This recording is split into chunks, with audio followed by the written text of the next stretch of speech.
Nous sommes à 10 jours de l'élection présidentielle. 11 candidats sont qualifiés, vous le savez. Nous les recevrons tous avant le premier tour avec Anne-Claire Coudray sur ce plateau élyséen. Notre quatrième invitée est Nathalie Arthaud, la candidate de Lutte ouvrière. Bonsoir.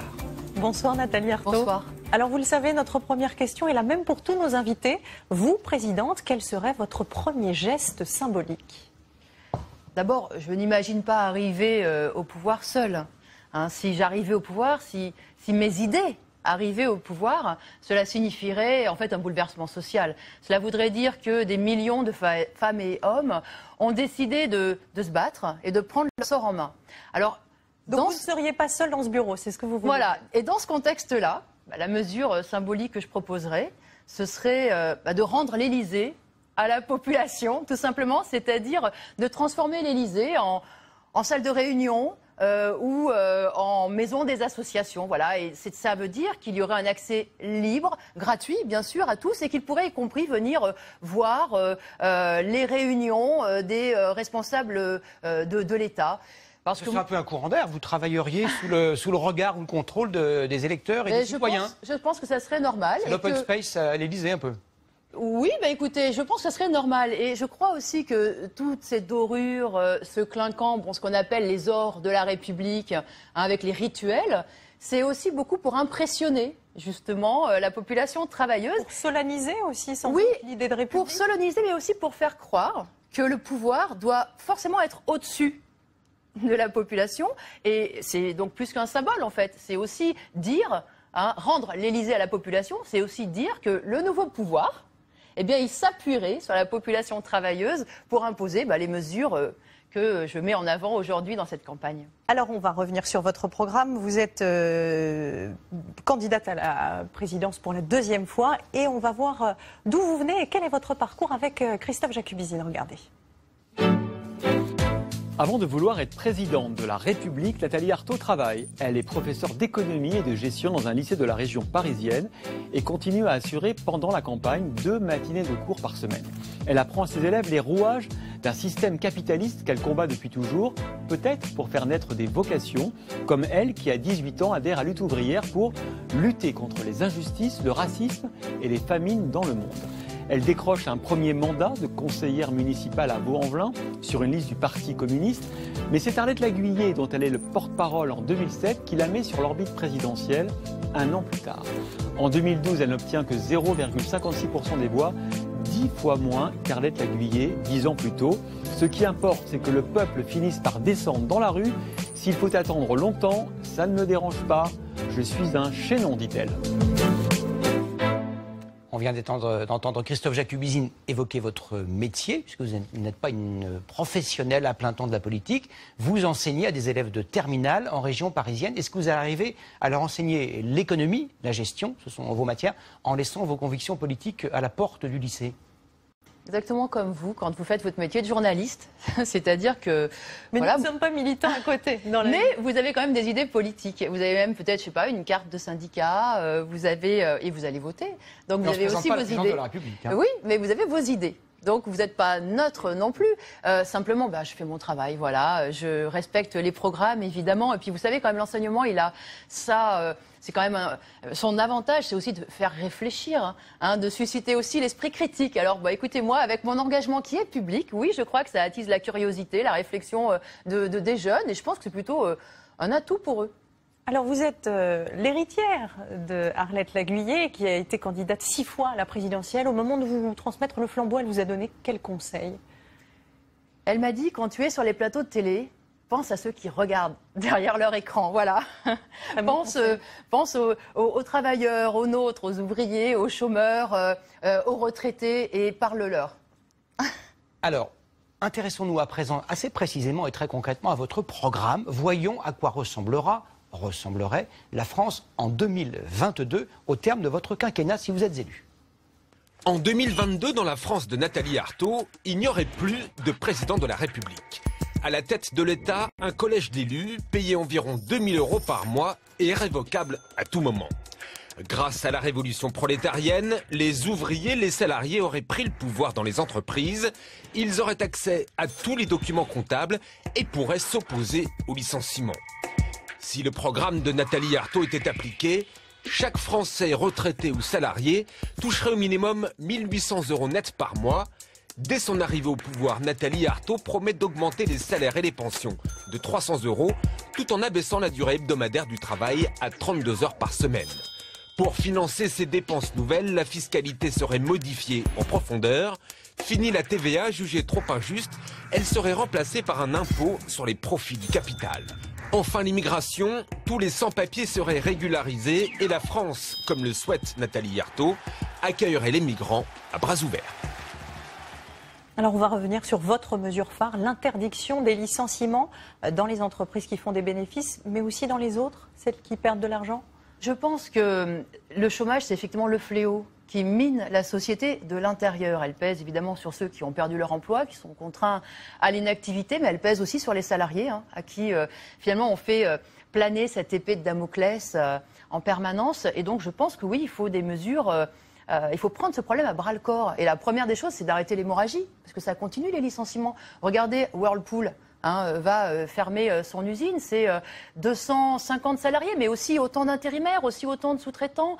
Donc c'est la BNP Paribas. Alors elle a fait des super profits, elle supprime quand même des emplois. C'est vrai chez Sanofi, c'est vrai chez PSA, c'est vrai dans un grand nombre de grands groupes. Et c'est vrai aussi dans des entreprises plus petites, qui dépendent souvent de ces grands groupes. Moi, je pense à GMS Industries, par exemple, qui travaille pour Peugeot, pour Renault, et qui aujourd'hui se voit dans des difficultés réelles, parce que tout simplement, Peugeot et Renault ont décidé d'arrêter leurs commandes. Donc moi, je suis effectivement pour qu'y compris les entreprises moyennes qui ont des difficultés, eh bien qu'on puisse voir d'où cela vient, ces difficultés. Parce que souvent, c'est en fait le résultat de relations de domination, d'écrasement de grands groupes qui règnent sur l'économie et sur la société. Donc moi, je pense qu'il faut effectivement qu'il y ait une interdiction de ces licenciements, qu'on préserve les emplois, et puis il faut aller bien sûr plus loin, parce qu'il y a 6 millions de femmes et d'hommes qui n'ont pas de travail. Donc il faut répartir le travail entre tous, créer massivement des emplois, aussi dans la fonction publique, dans les hôpitaux, dans l'éducation nationale. Nathalie Arthaud, vous voulez également exproprier les banques, nationaliser les usines, les grandes chaînes de distribution. Quelles entreprises, si vous étiez présidente, pourraient rester privées? Le boucher charcutier, le plombier, l'entreprise familiale, la boulangerie? Mais bien sûr, d'abord, je fais des différences. Quelle est la limite? Au bout de combien de salariés on est nationalisé? D'abord, pour moi, le programme que je mets en avant sont des objectifs de lutte. Les 1 800 € nets comme par mois pour le SMIC, l'interdiction des licenciements, la répartition du travail, je sais qu'il faudra l'arracher. Parce qu'aujourd'hui, tous les grands groupes industriels et financiers ont la politique exactement contraire. On charge de plus en plus de travail ceux qui sont en emploi. Alors on fait le travail de 2, de 3, il faut courir du matin au soir. C'est vrai dans le public, c'est vrai dans le privé. Et puis les autres, on les met sur le carreau. Donc il faut effectivement imposer un bras de fer. C'est un combat, c'est un rapport de force. Y compris chez le plombier du coin de la rue. Mais c'est pas le plombier du coin de la rue qui va licencier. D'abord, souvent le plombier du coin de la rue travaille tout seul ou avec un autre salarié. Il en a besoin. Ceux qui sont responsables, encore une fois, de ces licenciements, de ces pertes d'emploi, ce sont les gros qui les commandent. Et effectivement, par leur rapacité, parce qu'en réalité, mais même Whirlpool, c'est un exemple quand même très révélateur. Whirlpool ferme son usine à Amiens pour faire plus de profit en exploitant davantage les ouvriers en Pologne. Et c'est un groupe qui est richissime, qui est pas loin du milliard de bénéfices réalisés l'année dernière. Donc voilà, je fais une différence entre les petits et les grands, bien sûr. Pardon, justement, on parlait des petits. Nous sommes allés voir un artisan boulanger à Paris qui a une question à vous poser. Écoutez-le. Bradley Lafont, 30 ans, boulanger-pâtissier à Paris. Madame Arthaud, si vous êtes élue à la présidence de la République, vous proposez une augmentation du SMIC. Avec quel argent? Le nôtre, celui des petites entreprises? Comment souhaitez-vous que nous réussissions si de votre côté, vous n'êtes pas prête à abaisser les charges? Notre plus gros problème aujourd'hui est le recrutement. Nous avons du mal à recruter des ouvriers, boulangers, pâtissiers ou vendeurs en leur proposant des rémunérations qui sont assez proches du SMIC. Pourquoi? Car ils préfèrent, pour la plupart, rester chez eux à toucher des allocations qui sont finalement assez proches de ce que nous, on peut leur proposer. Que proposez-vous finalement pour les petites entreprises comme les nôtres pour les aider dans leur recrutement? Votre réponse? Évidemment, ce n'est pas en prenant sur l'argent des boulangers, du boucher du coin, etc. Évidemment, non. Mais vous savez, y compris le boulanger, s'il avait effectivement des clients un peu plus riches, avec un portefeuille un peu plus garni, eh bien peut-être qu'ils vendraient un petit peu plus de pâtisserie, peut-être qu'ils vendraient un peu plus de gâteaux, peut-être que... Parce que c'est ça qui pèse d'abord et avant tout sur les petits commerçants et artisans. C'est le fait qu'aujourd'hui, leur clientèle est devenue pauvre, et en fait ne peut plus... y compris dépenser comme ils voudraient, se faire des petits plaisirs. On ne peut plus. Combien aujourd'hui d'ouvriers qui sont payés au SMIC, 1150 €, mais ne peuvent pas même se payer de la viande comme ils le voudraient ou un bout de fromage comme ils le voudraient. C'est ça la réalité. C'est une réalité pour aussi les retraités qui ont des fois bossé toute leur vie et qui ont droit à une retraite de 800, 900 €, 1000 € et qui doivent compter le moindre euro. Mais je peux vous dire que voilà, relever effectivement le niveau de vie de tout cela, et bien sûr qu'ils seraient un des premiers gagnants en réalité. Nathalie Arthaud, vous mentionnez également un problème très important qui concerne les Français dans votre programme, la santé. Vous voulez la santé gratuite pour tous. Comment faites-vous concrètement contre les déserts médicaux? Comment allez-vous contraindre les médecins à s'installer là où ils ne veulent pas aller? Moi, je pense qu'il faudrait effectivement proposer plus de maisons de santé, de travail collectif. On sait que beaucoup de médecins sont prêts à s'inscrire dans ces dispositifs beaucoup plus justement collectifs, où ils ne se retrouveront pas à faire des heures, des semaines de 70 heures sur les routes de campagne. Donc il faut effectivement leur proposer cela. Quant à la santé, moi, ce qui me choque, c'est que justement, on nous explique qu'il faut consommer moins de médicaments, qu'il faut faire des économies sur les hôpitaux. Et effectivement, il y a des lits qui sont fermés. Et ça pose de graves problèmes à ceux qui sont dépendants de l'hôpital public pour se soigner. Et en même temps, ce qu'on voit, c'est que la santé, c'est aujourd'hui, c'est un secteur qui permet à des groupes capitalistes de prospérer. Je pense à Sanofi, qui réalise 7 milliards de bénéfices par an chaque année. En développant des molécules qui sauvent des vies aussi. Et en prenant aussi une grosse part, justement, pour ces grands actionnaires. Et moi, c'est ce que je conteste. Je conteste que la santé, que l'éducation, que le transport deviennent comme ça des secteurs où forcément il faut faire du profit pour une minorité capitaliste. Vous savez, sur Sanofi, vous me dites que ça développe des molécules. D'accord, mais vous voyez, par exemple, en 2016... En 2016, Sanofi a distribué 6,7 milliards aux grands actionnaires, 6,7 milliards. Eh bien, avec ces 6,7 milliards, vous savez qu'on aurait pu doubler l'effectif de Sanofi, donc l'effectif de chercheurs aussi chez Sanofi. Alors, ces idées révolutionnaires, elles séduisent dans cette campagne, notamment à travers la candidature de Jean-Luc Mélenchon. En quoi il est différent de vous ? Eh bien, moi, je ne fais pas de promesses électorales. Voilà, je pense que des promesses, on en a soupé. Voilà, Jean-Luc Mélenchon n'est pas le premier à expliquer qu'une fois au pouvoir, il allait lutter contre la finance. On se souvient quand même de Hollande, le discours du Bourget en 2012. Il avait fait un beau discours, des belles promesses. Même Hollande, vous vous souvenez, pendant toute cette campagne de 2012, on avait discuté beaucoup de cette idée de taxer les plus riches à 75%. Ce qu'il a fait. Et finalement, ça n'est pas fait parce qu'il y a eu effectivement censure du Conseil constitutionnel. Enfin bon, oui. Et au bout du compte, c'est pas fait. Donc ces promesses, vous savez, depuis Mitterrand, Jospin et Hollande, je crois que les classes populaires ont vu qu'il fallait garder beaucoup de distance. Et moi, je crois qu'effectivement, Jean-Luc Mélenchon, même bien intentionné, arrivé dans ce bureau de l'Élysée, eh bien, il se retrouverait confronté à ce grand capital, à ces grands groupes capitalistes qui font la pluie et le beau temps. Moi, j'ai aussi en tête ce qui s'est passé avec Hollande face à Florange. Hollande ne souhaitait pas la fermeture de Florange. Et pourtant, il a suffi que M. Mittal, le PDG d'Arcelor, vienne dans son bureau et lui dise « Oh, nous, on fait travailler 20 000 salariés, alors vous ne nous embêtez pas, on fait ce qu'on veut » pour que Hollande, finalement, laisse tomber. Eh bien, Jean-Luc Mélenchon se confrontera, comme les autres, au mur de l'argent. Et à chaque fois, c'est une fois arrivé au pouvoir qu'il le redécoupe, ce mur de l'argent. Mais il faut savoir, il existe. Et ce mur de l'argent, il faut le renverser. Et seules les luttes sociales, les luttes collectives pourront le faire. Et moi, dans cette campagne, je lève le drapeau des luttes collectives. Madame Arthaud, vous dites dans votre programme que les élus seront révocables à tout instant. Ça veut dire qu'on sera en campagne électorale permanente. Vous n'avez pas peur que ça crée de l'instabilité ? Pourquoi en campagne permanente ? Il y a 577 députés et à tout instant, tous les 15 jours, ils pourront être révoqués, réélus. C'est pas un problème. Vous êtes révoqué à partir du moment où vous ne tenez pas vos engagements. Moi, je trouve que ça serait la moindre des choses. Aujourd'hui, on nous explique qu'il faut croire sur parole tous ceux qui nous expliquent « je ferai ci, je ferai ça, votez pour moi, vous allez voir ce que vous allez voir ». Il faut les croire sur parole. À chaque fois, leurs promesses, quand elles étaient favorables aux plus pauvres, aux travailleurs, aux retraités, elles sont allées à la poubelle. et en très peu de temps. Donc il ne faut pas croire à toutes ces promesses. Donc oui, bien sûr, il faudrait une révocabilité. Et celui qui renie ses promesses, qui renie ses engagements, eh bien, il devrait être démis. Une question importante sur l'Europe. Une majorité de candidats, et ça fait la spécificité de cette élection, prône la sortie de l'euro et le protectionnisme, comme Marine Le Pen, Jean-Luc Mélenchon, Nicolas Dupont-Aignan. Est-ce que vous êtes d'accord avec eux? Je l'ai dit, je pense que c'est une diversion. Du protectionnisme, pourquoi? Pour protéger les emplois. Mais une des premières choses pour protéger l'emploi, c'est d'arrêter ces grands groupes qui licencient.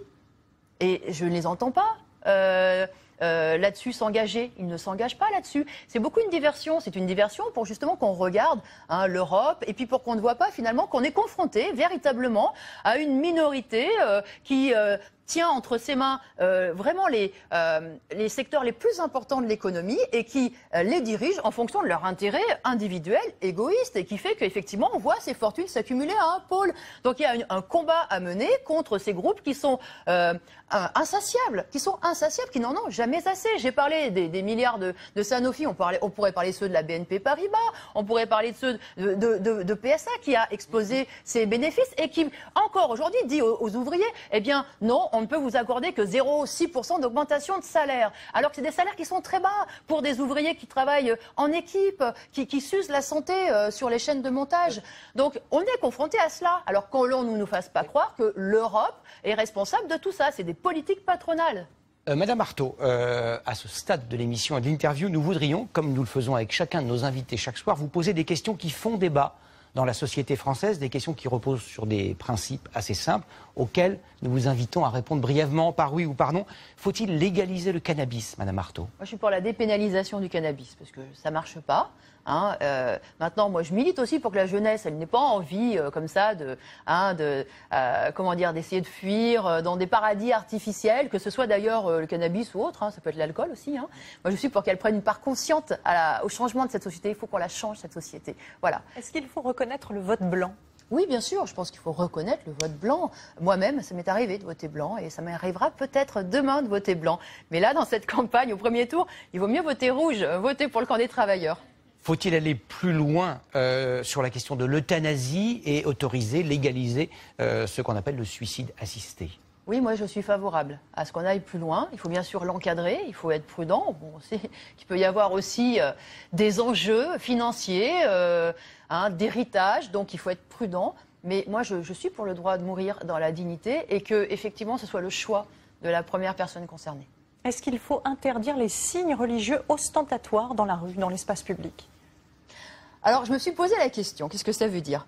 C'est une proposition d'une des candidates. Est-ce qu'on va détruire le Sacré-Cœur, par exemple? Parce que ça, c'est un signe ostentatoire dans l'espace public, je crois. Ce n'est pas un être vivant, c'est un monument. Notre-Dame de... Oui, vous me parlez de signes ostentatoires. Non, sur des personnes. C'est la question. Ah, sur des personnes. Oui, dans la rue. Bon, enfin, en tout cas, je peux vous dire que des signes ostentatoires, on a construit une cathédrale orthodoxe, pas loin de la Tour Eiffel, il n'y a pas bien longtemps, donc il y en a pas mal.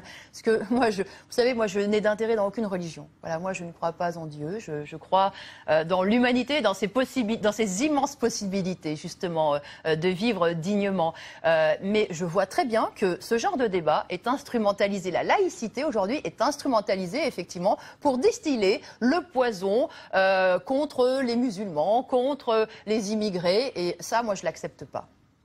Nous allons vous poser des questions très personnelles. Vous êtes candidate à l'élection présidentielle. À vos yeux, quelle est votre principale qualité et votre point faible?